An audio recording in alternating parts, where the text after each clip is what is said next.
So now that we've got the first episode, the pilot episode of the comeback under our belt, it's time to get into the nuts and bolts of what the comeback and the comeback code is really about. My name is Peter Herweg, and I'm the founder of the Comeback Code. And this podcast is really about why that comeback came to fruition. Why the comeback? I was a slave to alcohol, and for many years, alcohol ruled my life. It also ruined my life. I think back to the past whereby I would be having drinks after work, and I remember very distinctly getting to a point where I thought, well, I've got this. I've got this under control. Everything is in order. I don't have anything to worry about. But then I started wondering, is this getting out of control? No, it's not. I've got this. I've got this. I've got this under control. And it got to a point where I would use the kilometers on the way home as a guideline to how many beers I could have, how much I could drink before I got home. And that was around 25 years ago. And it started off lightly. But the lightly events became more and more habitual. And it got to a point where I was drinking every day, every night.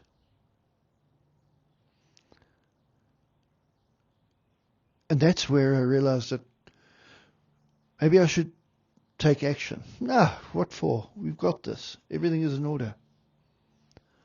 So life carried on, and I pretty much convinced myself that, Peter, you've got this. It's not a problem. It's not an issue. It's not something you need to worry about.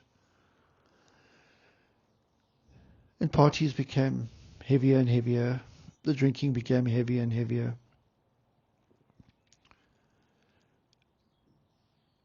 And I didn't understand why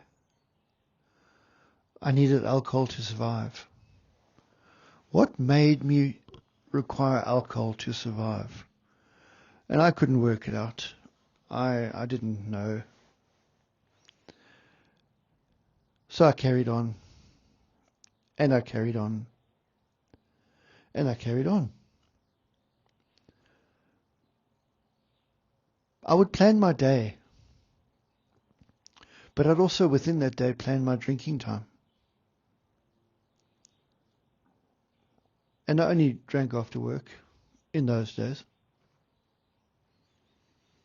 And I eventually realized that I couldn't do without having some alcohol. But I didn't think anything of it, because I'd convinced myself that everything was okay. Everything was in order. Everything was fine.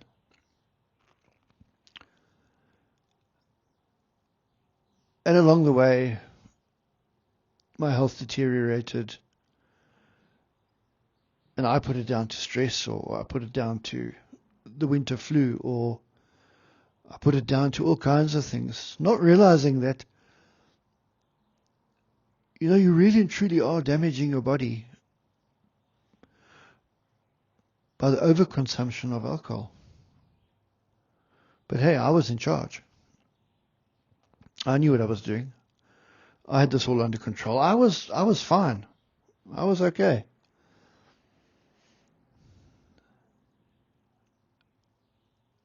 Stupid things were done in my past that I look back on today and I think, what on earth was I thinking? What were we thinking? What was going through our head when we did those silly things? And when I say silly things, I'm referring to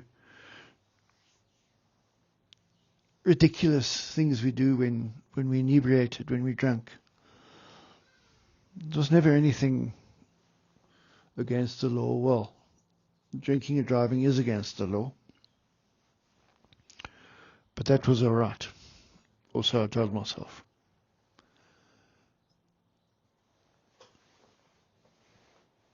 Fast forward to 5.8 million minutes ago. Yes, you heard me right, 5.8 million minutes ago. Came to a point where ending my life was probably better for those around me.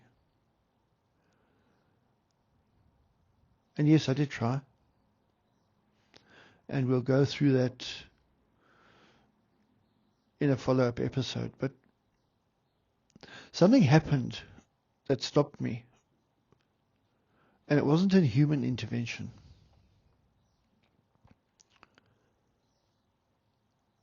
But something stopped me. And I realized that the pain I was going through, the stress I was going through, wasn't only work, but it was anxiety, it was depression, it was a time when I thought, Peter, you've got this, you're okay, it'll pass. Well, it did pass for those few hours when I turned to alcohol and said, well, I need you to get rid of some stress, some pain, some thoughtful pains in my head. So I would drink, and then I'd drink some more, and then I'd probably drink some more. To the extent where my marriage was in jeopardy. My life was certainly in jeopardy because I was in ICU more than I was on the sports field.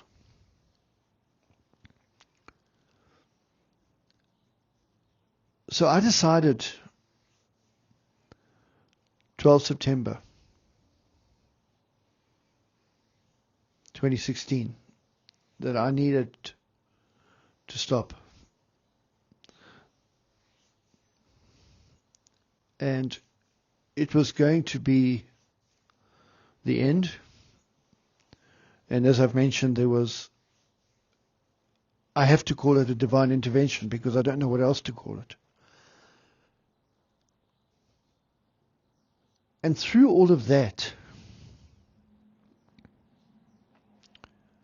I changed my pain into a purpose.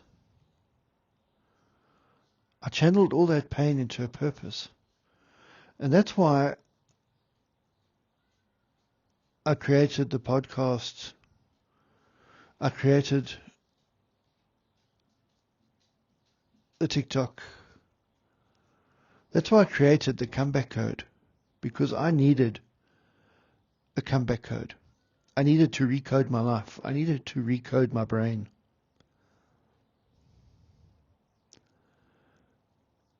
And that was probably the turning point where I have to say that was where my life changed. Because it didn't change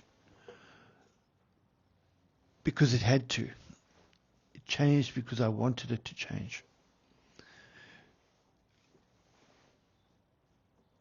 It was something that was so desperately needed.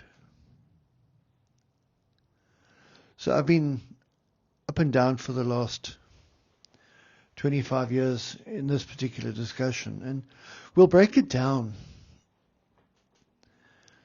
into torrid times, but there's one thing I want to just leave you with. That when you're going through such a season, such a torrid season, you believe you're on your own, nobody understands you, nobody really cares. And that's really not the truth.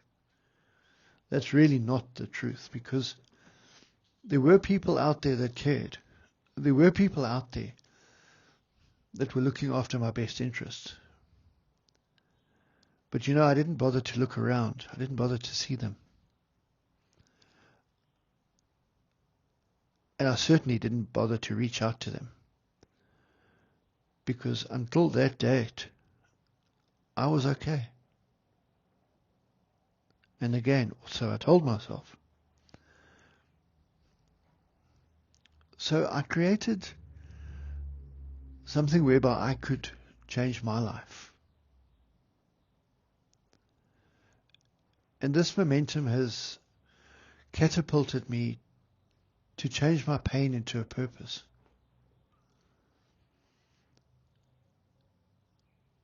And for those that are going through a heavy season, that are going through a torrid time, you are not alone. You are so not alone, because there are others out there that really care. But in that particular stage, you only care for yourself. You only care for what you require, and that is a drink or a fix that gets rid of the emotion, the pain, the suffering that's going on in your head. But the amazing thing is that it doesn't go away. It multiplies. It doesn't get better, it gets worse. So to try and drown your pain, your fear, and your sorrow just multiplies it. And I can tell you that because I have lived that. Being an alcoholic for around 25 years has taught me a lot about myself. And that's why the comeback code is so personal to me. It's so important to me, and it's so personal. Because I made the comeback. And I want to share that with you. I want to share that comeback. I want to share that possibility. Because it would be selfish of me to leave you out in the dark when there is a way out. And I'm not a doctor. I'm not a clinician. I'm not a psychiatrist. I'm a survivor. I survived the evil that alcohol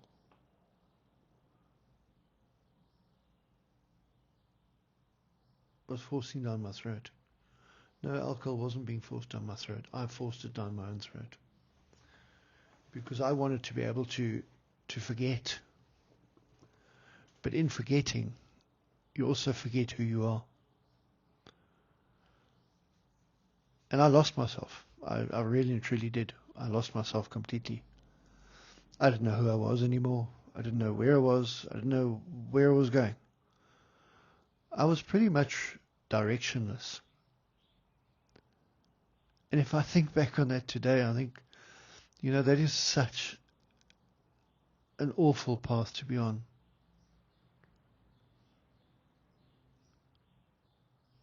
But you've got to realize something. That you're not alone. There are others out there that actually care for you. I didn't see it. Probably because I didn't want to see it, because I didn't need the help. I didn't need the hand to hold when times were getting difficult. I didn't need the person to lean on when times were getting difficult. I just turned to the bottle. And the bottle became my savior. But the one thing the bottle never, ever, ever gave me was clarity. It purely clouded my judgment. And since those 5.8 million minutes have elapsed, the clarity's returned, the determination's returned, the vision has returned. And I've created resilience for myself that daily stresses will never go away. We will always have them. They will never ever disappear. But how we handle them, how we channel them, has become so different to what it was in my past. So if you're going through a heavy season, if you're going through a really, really heavy season, reach out to somebody because they want to help. Because they really and truly do care. And remember, addiction is not a weakness. You're not going to be judged. And if you are judged, think about who those people are in your life. Are they the right people for you? Excuse me. Are those the people that really and truly care for you? Are those the ones that are really and truly in your corner? Or are they merely there as enablers? That you've got to ask yourself. Because I asked myself that question and I got the answer. And those people are no longer in my life. So just bear in mind that while you're listening to this podcast, while you're listening to my voice, I thought I was alone. But with hindsight, I wasn't. I was never alone. I had people around me that cared. They wanted to help me. But I didn't really want their help because I had everything under control. And that was the biggest lie I told myself. I was lying to myself. I was lying to myself to try and make what I was doing justifiable to myself. And if you've ever lied to yourself, I mean, there's no greater lie than lying to yourself. Because trying to justify something like that just doesn't work. You're not going to achieve anything by it.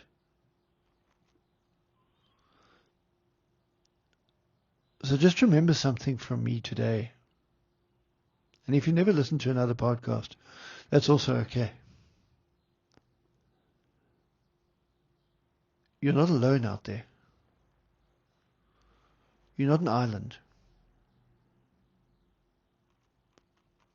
And if you believe you are an island, just remember, the people around you are your water of your island, waiting to help, waiting to give you some sort of guidance, some sort of assistance to get you through that season. Because once you get through that season, the sunlight, the warmth of the sun, the smell of the flowers and the chirping of the birds become something you will appreciate. My name is Peter Herweg, and this is the Comeback Code. If this has resonated with you, let me know. Because I'm here. I'm not going anywhere. I'm not going absolutely anywhere. And I'll end every single podcast with the following words. We've got you. We really and truly have got you.